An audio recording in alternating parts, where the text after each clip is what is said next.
Back in 2023, I started building a diorama of an airlock door embedded into the side of an extraterrestrial mountain. I made fair progress on the project until it became cursed, and I abandoned it. Now, a year and a half later, I've decided to revisit the project. Can I repair this model and finally break this curse? Greetings fellow Earthlings and welcome back to Darlingborough Sci-Fi Builds. So now that all of the details have been added, the model is more or less complete. All that remains is for me to paint the model, and that will be in the next video. Confident yet fateful words uttered by me back in October 2023. But that's not what happened. Let me take you back to the start of this project before I show you where it all went wrong.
I had reached the point in the project when I was looking to apply a final paint job on the model, apply weathering and then call it a day. But it was back in October 2023 and it was deep in winter here in the UK. I was working from a garden shed and I'll be honest, it wasn't very warm or comfortable to spend a lot of time working on projects in that environment. I must also admit I kind of hit a bit of a negative slump when it came to the final colour scheme, so I found myself doing a lot more research than actually focusing on the model. I wanted to try and create some sort of accent colour similar to other designs that I had seen online. I felt that a mixture of silvers, metallic whites and deep reds would look great. And the truth be told is I actually did some tests, which I filmed. My plan was to share these tests with the viewers and get some feedback before making the final decision on the final paint job. However, it was at this point that bad luck first struck, when somehow I managed to delete all of this footage. Despite numerous attempts at data recovery, I simply wasn't able to retrieve the footage that I'd deleted.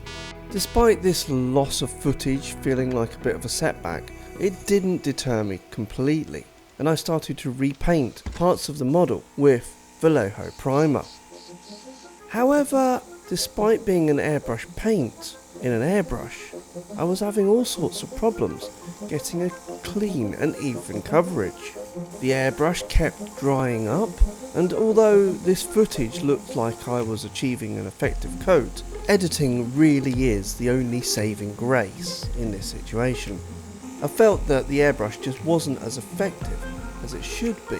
I tried changing some settings, adjusting the airflow, filling down the paint, but I just wasn't getting the coverage that I felt I should. and eventually I turned to just using some grey primer spray paint instead to paint half the model. Although it didn't seem too much of an issue at the time, the bad luck of this cursed project had only just begun. Deciding to take a break from painting, I focused on applying more panels around my 3D printed extractor fans using foam and some CA glue. This combination of materials worked really well, and I finished off the panels by applying a flame over the foam to seal it for painting. Having foolishly convinced myself that the priming was ready for painting, I then chose to apply colour to the airlock door. I chose a plain white paint along with a few drops of yellow which I mixed off camera. Considering the issues I had previously with the paint going through the airbrush, I chose to thin it down considerably. Once the paint had reached a nice milky consistency, I then started to apply it to my model using my airbrush. It was at this point I started to realise I had some serious problems.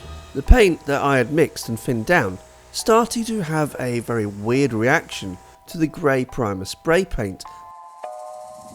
The paint, whilst going through the airbrush really nicely, didn't seem to settle on any of the model where the grey primer spray paint had been applied. I turned my attention to painting the extractor fans, however even these weren't taking the paint very well, and as the new foam panels I had just applied hadn't even been primed, they didn't seem to be taking any paint at all. This curse was getting worse. Finally making the pretty obvious realisation that I needed to prime a model before I painted it, I cut my losses and returned to the grey Vallejo primer in an attempt to prime the model. However, this brought another set of issues. Unless I thinned the primer down, it simply refused to pass through the airbrush properly, and then if I did thin it, I was treated to the same mottled and splodgy texture as before. I was becoming more and more frustrated. So much so, I actually knocked the airbrush onto the floor, spilling paint all over my shoes, my hands, the desk and all over the floor.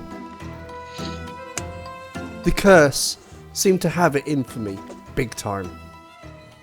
Little did I know, this curse hadn't yet finished with me.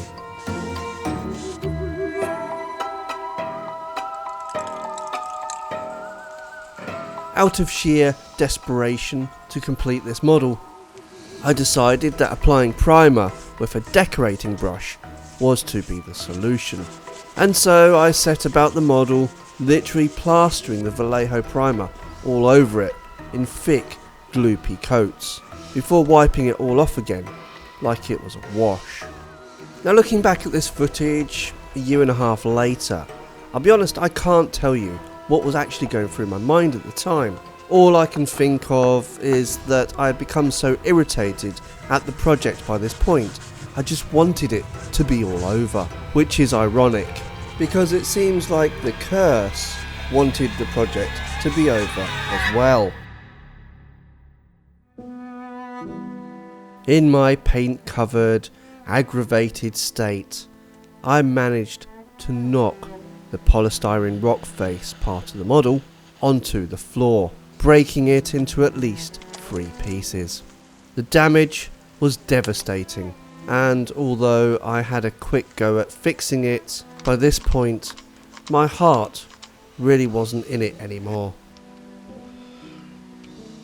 I gathered the parts together, dumped them in a box, and walked away from the project, vowing never to return.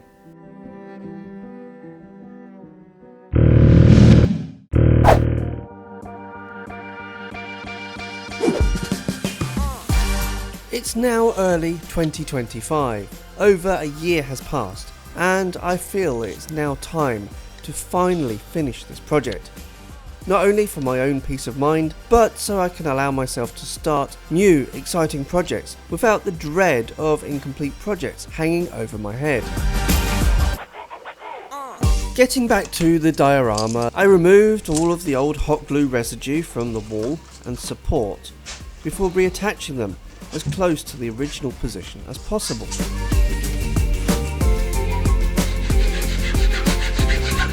I decided to reinforce them with an extra piece of wood for added stability, using a combination of hot glue and screws.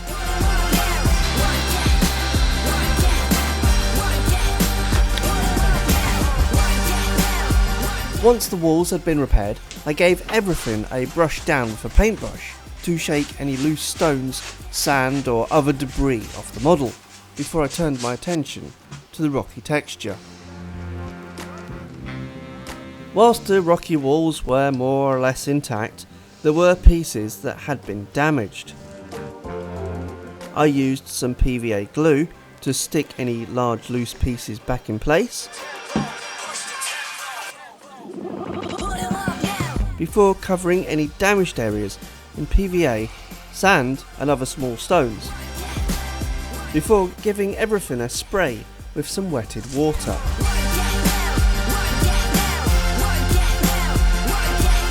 Before I finally applied a 50-50 mixture of water and PVA glue on the sand to stick everything back into place.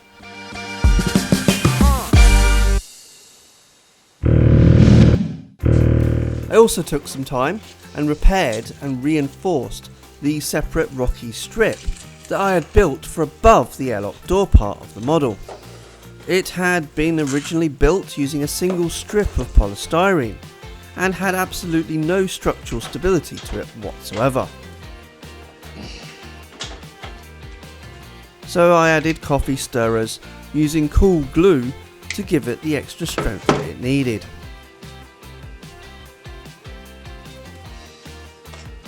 Having repaired the top part, I then did a quick test fit with the repaired rocky walls and the airlock door to make sure it all still fit together.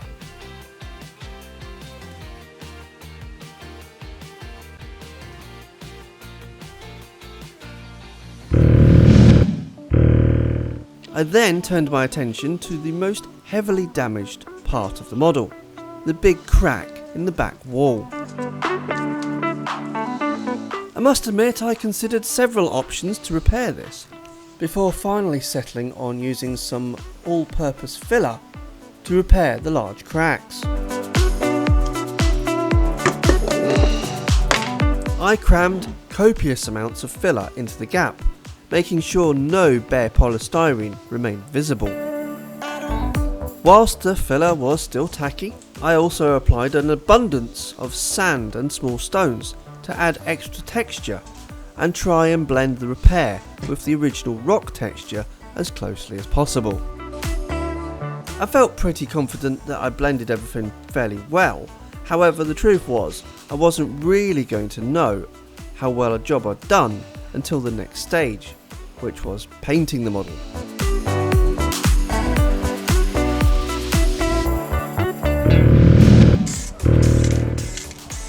When it comes to painting rocky textures, there's actually several different techniques you can use, such as dry brushing or leopard spotting.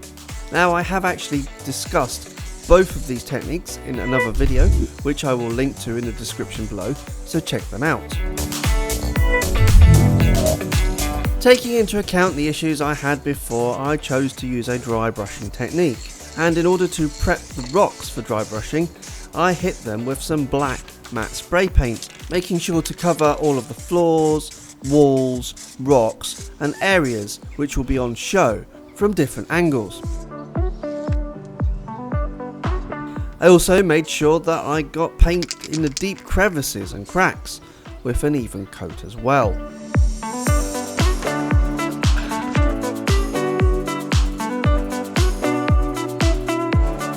Once I had finished painting the rocky walls, I then chose to give the other parts of the model a coat in the black spray paint as well, in order to tie everything together. Now I must admit that applying the first coat of paint or primer to a model is probably my favourite part of a model build, as a single colour really helps to bring a model together for the first time. I must admit that it was very satisfying seeing all the parts turn out with the plain black, and I'll be keen to see when everything is dry.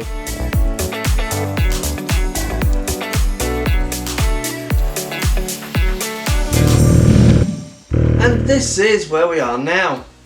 The model has been repaired and I've given it a fresh coat of black matte spray paint. Basically, I'm back to where I was about a year and a half ago. Yay, progress. Revisiting this project has also encouraged me to have a long, hard look at myself as a model maker. One of the things I realise is that I love starting a new project. I often throw lots of new ideas and energy and an enthusiasm into something that's exciting and new. The problem I have, however, is maintaining that momentum and seeing the project through to the end. When things go wrong, like this has, then I am very quick to abandon a project and move on to the next best thing. I have so many projects that I've actually already started, some of which I've filmed, they're sat in the edit suite ready to be edited, but I've not yet brought them to the channel. And that's because I feel that I should complete the existing projects before releasing a new one. It'd be interesting to know your thoughts on this. Would you prefer seeing a completed project before a new one starts? Or would you be happy just to see random projects come out and different videos appear as and when I work on different projects? Drop me a comment down below and give me your thoughts on this. So until the next time I release a video with this project complete, hopefully, check out my playlist, see the whole progress from start to finish. If you like my videos, hit the like button, subscribe to the channel. Hasta la vista, I'll be back.